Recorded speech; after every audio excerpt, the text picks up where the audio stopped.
Let's work on boots 2 of our spring showers quilt.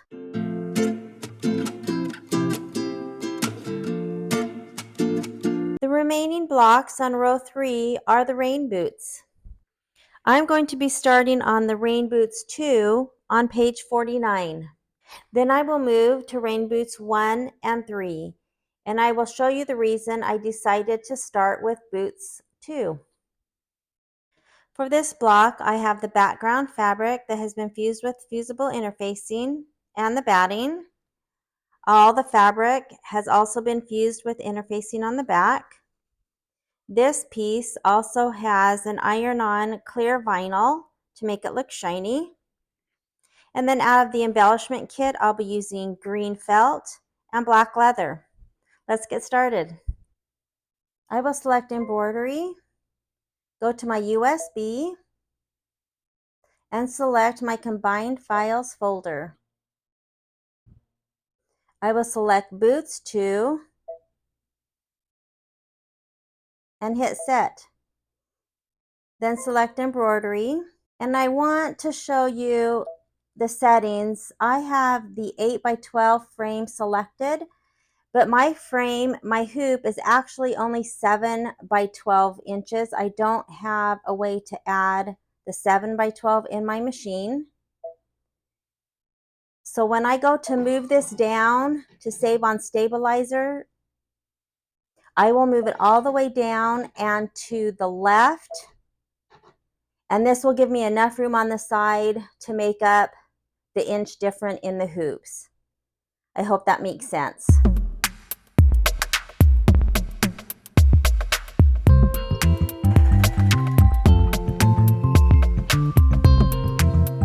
I've laid my batting inside the batting line, and I'm going to skip the next 2 steps, and I wanted to show you why.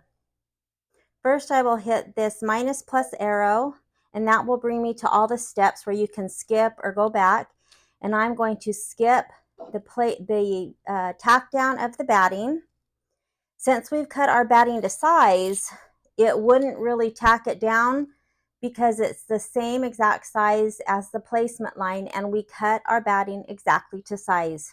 Then I'll skip again with the down arrow, and that is skipping the placement line for the fabric. That placement line is only about 1/4 of an inch past the batting line. And as you can see, our fabric is much larger than the batting. The placement for the fabric would be about 1/4 of an inch on each side, and you can see how much bigger our fabric is. So we don't really need that placement line as long as the fabric is pretty much centered over the batting. We can just skip that step. Next, I will run the tack down of the fabric and then move on to the quilting.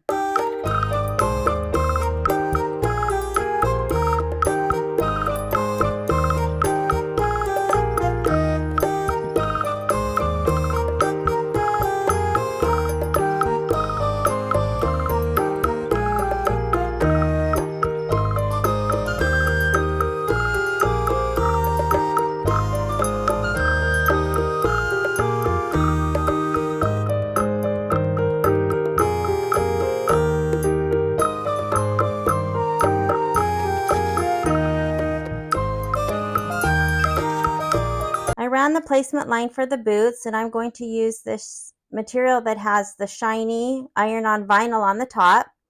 And I wanted to show that on the back, I needed a piece, or what I like to call Frankenstein, my interfacing on the back, and that's completely okay. It works out just fine.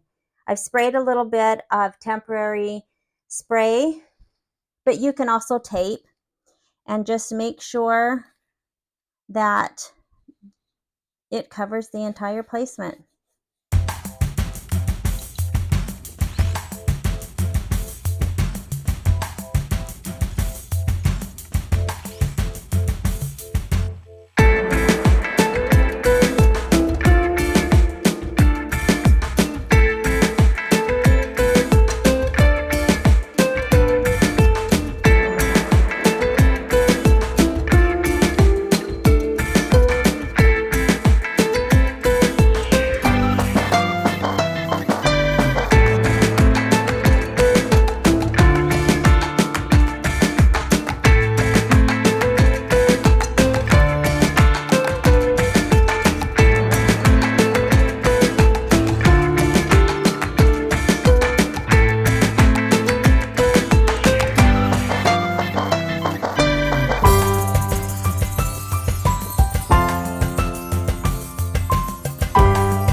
next step is to stitch the words on the boot labels, and it says that it was stitched with a 60 weight top thread and a 70-10 needle.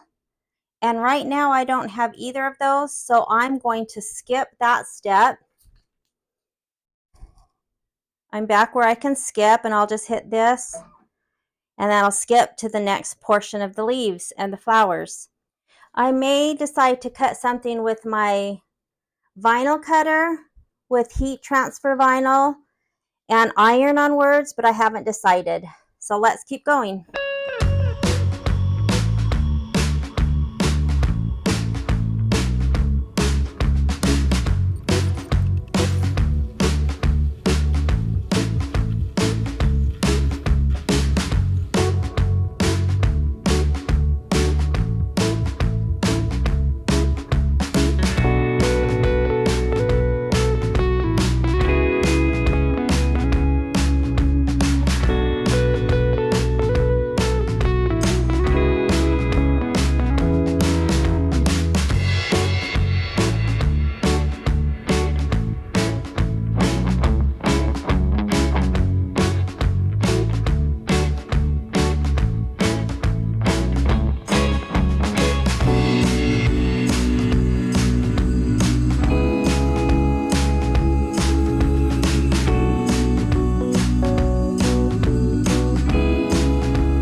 I've cut the block from the muslin strip, and now I need to remove the muslin so that it will not be in the seams. However, on this block, as you can see, the background quilting travels into the seam line. So we won't be able to get right next to the batting line like we normally do, but we'll get as close as we can. On the back, you can see right here, this line is where our batting ends, and that's the line that we usually like to trim to so that there's no muslin in the seams.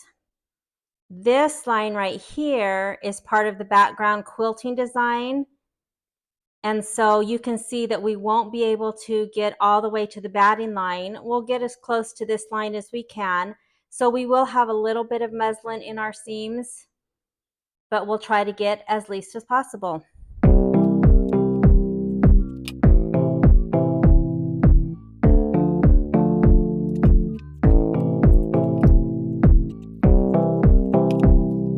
I'm going to press the block before I cut it to size, and I will be pressing from the back side so that I will not melt this iron-on vinyl that's on the boots.